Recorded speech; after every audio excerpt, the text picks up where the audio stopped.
Okay, 9/11 and the global war on terror.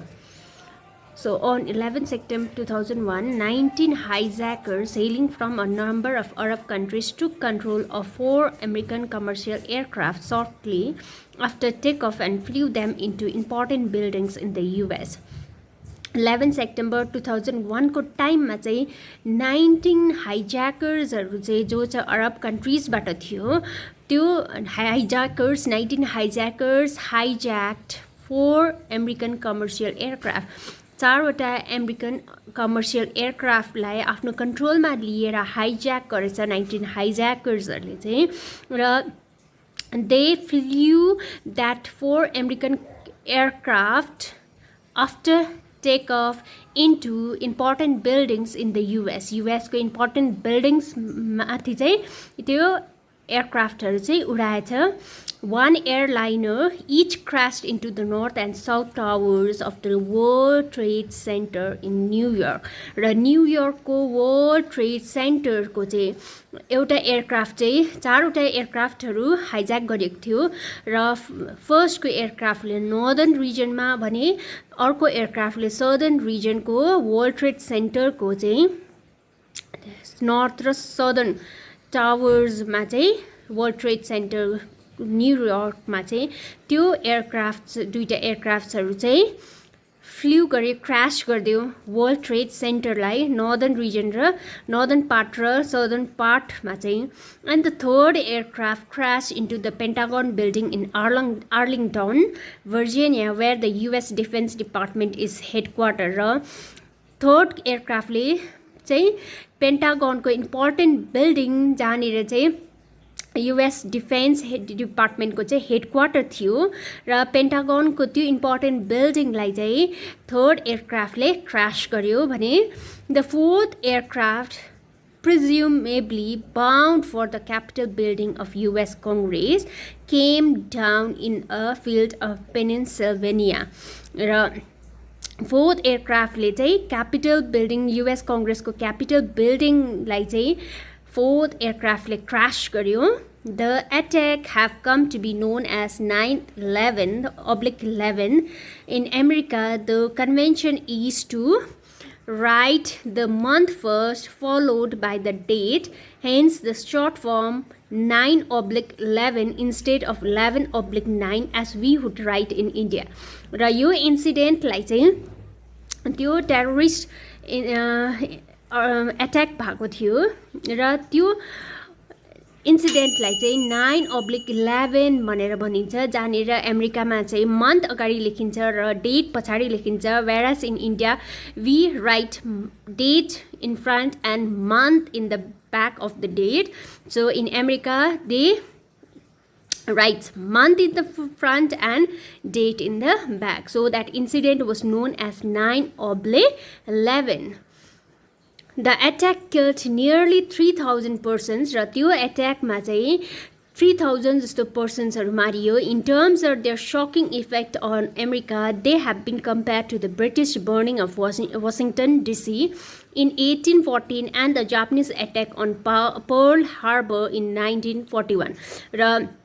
अमेरिकाको त्यो इन्सिडेन्टमा 11 September 2001 को इन्सिडेन्ट चाहिँ ब्रिटिस बर्निङ अफ वासिङटन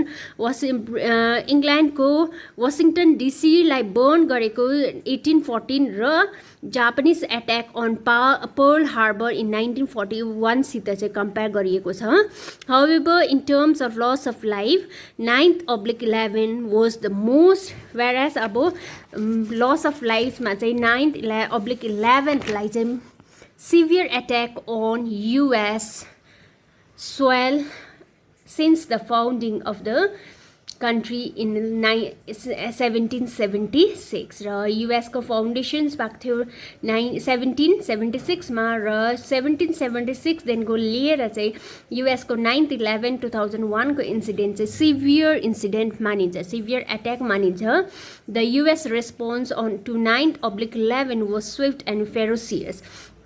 र युएसको एक्सन चाहिँ रेस्पोन्स चाहिँ त्यो एट्याकको अगेन्स्टमा रेस्पोन्स चाहिँ एकदमै डरलाग्दो रेस्पोन्स थियो Clinton had been succeeded in the US presidency by George W Bush of the Republican party son of the earlier president George H W Bush र त्यति बेलाको टाइममा चाहिँ जर्ज डब्ल्यू बुश प्रेसिडेन्ट थियो जो चाहिँ रिपब्लिकन पार्टीबाट थियो र जर्ज डब्ल्यू बुश चाहिँ जर्ज एच डब्ल्यू बुशको छोरा थियो Unlikely Clinton, Bush had a much harder view of US interests and of the means by which to advance them. As a part of its global war on terror, the US launched Operation Enduring Freedom against all the suspected to be behind this attack, mainly Al-Qaeda and the Taliban regime in Afghanistan.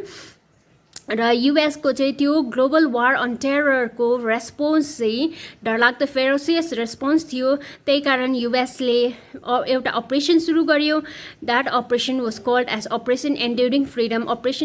Freedom सुरु गर्यो specially against those suspected who was behind that attack of 11 September र जो चाहिँ 11 सेप्टेम्बरको एट्याकको लागि suspect गरिएको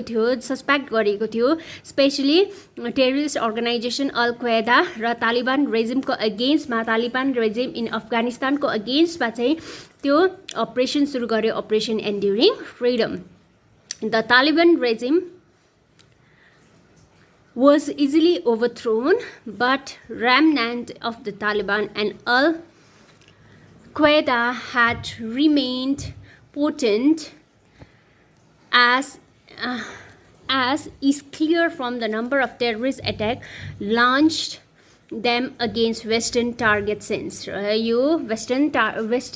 countries targets बनाएर यो एट्याकहरू गरिरहेको थियो स्पेशली अल क्वेदा टेररिस्ट अर्गनाइजेसन्सले र तालिबान रेजिमले जो चाहिँ अफगानिस्तानबाट थियो र उनीहरूको अगेन्स्टमा चाहिँ यो अपरेसन एन्ड्युरिङ फ्रिडम सुरु गरे युएसले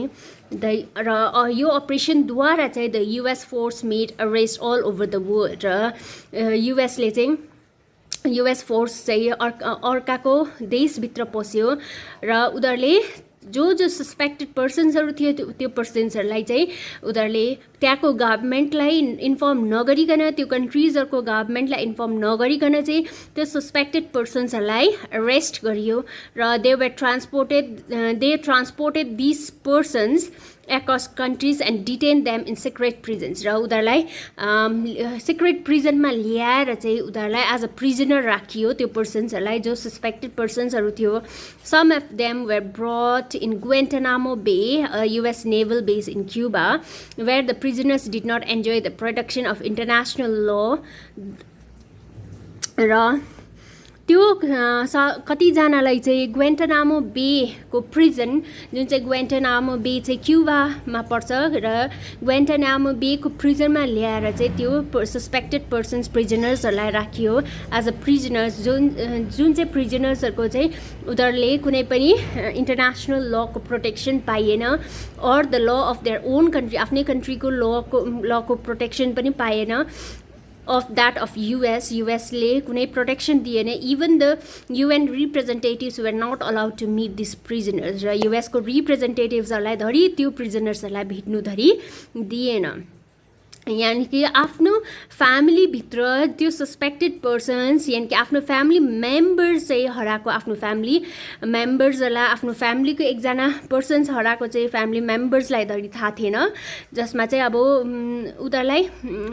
अचानक युएस फोर्सले त्यो पर्सन्सहरूलाई अरेस्ट गरेर चाहिँ उनीहरूलाई चाहिँ एज अ प्रिजनर्स एकदम डरलाग्दो ट्रिट गरियो उनीहरूलाई डरलाग्दो टर्चर गरिन्थ्यो जुन चाहिँले चाहिँ इन्टरनेसनल ललाई पनि भायोलेट गरिरहेको थियो